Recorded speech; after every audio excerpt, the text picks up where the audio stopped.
जय हिंद साथियों, Indian education study में आपका स्वागत। आइए हम जानते हैं दोस्तों कैबिनेट मिशन के सब। Cabinet mission 1946।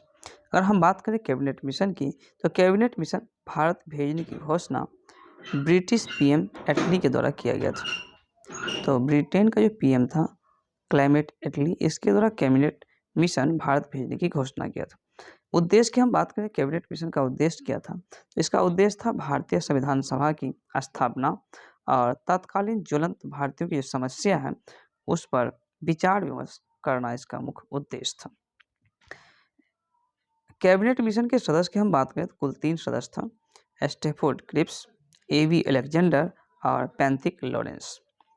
तो स्टैफोर्ड क्रिप्स स्टैफोर्ड क्रिप्स की अगर हम बात करें दोस्तों, यह था बोर्ड ऑफ ट्रेड के अध्यक्ष। एवी अलेक्जेंडर की हम बात करें तो नौसेना मंत्री, और पैंथिक लॉरेंस इसी के नेतृत्व में दोस्तों कैबिनेट मिशन भारत आया था। कैबिनेट मिशन भारत भेजने की घोषणा की हम बात करें तो 15 फरवरी 1946 ईस्वी को कैबिनेट मिशन भारत भेजने की घोषणा किया गया था। किसके द्वारा, तो जान ही रहे, क्लेमेंट एटली के द्वारा किया गया था। और कैबिनेट मिशन दिल्ली कब पहुंचा, यह 24 मार्च 1946 को दिल्ली पहुंचा था। मुस्लिम लीग के द्वारा इसको स्वीकार किया गया था 6 जून 1946। तो भारत भेजने की घोषणा 15 फरवरी 1946, 24 मार्च 1946 को दिल्ली पहुंचा और मुस्लिम लीग इसको स्वीकार किया 6 जून 1946। हालांकि कांग्रेस के द्वारा इसको स्वीकार किया गया था 25 जून 1946 ईस्वी को, और स्वीकार करने के पश्चात संविधान सभा हेतु चुनाव हुआ। और दोस्तों यह चुनाव जुलाई 1946 में हुआ। चुनाव का हुआ था तो जुलाई 1946। इस चुनाव में 214 सामान्य स्थान में से कांग्रेस को 205 प्राप्त हुआ। तो दोस्तों कांग्रेस को कितना प्राप्त हुआ, तो 205। हालांकि मुस्लिम लीग 78 मुस्लिम स्थानों में से 73 मुस्लिम लीग को प्राप्त हुआ और कांग्रेस को 4 सीट का भी समर्थन प्राप्त था। दोस्तों हम जानते हैं कारखाना अधिनियम। कारखाना अधिनियम की हम बात करें तो यहाँ पर मुख्य रूप से 2 कारखाना अधिनियम की चर्चा करेंगे। एक कारखाना अधिनियम जो कि 1881, यानी कि प्रथम कारखाना अधिनियम कब पारित हुआ था, 1881 ईस्वी। और दूसरा जो है कारखाना अधिनियम 1891। इन्हीं दोनों कारखाना अधिनियम की यहाँ पर चर्चा करने वाले। प्रथम कारखाना अधिनियम 1881 ईस्वी में लॉर्ड रिपन के समय पारित हुआ था। लॉर्ड रिपन, इसमें 7 वर्ष से कम आयु के बच्चों पर जो है काम करने पर प्रतिबंध लगा दिए गए।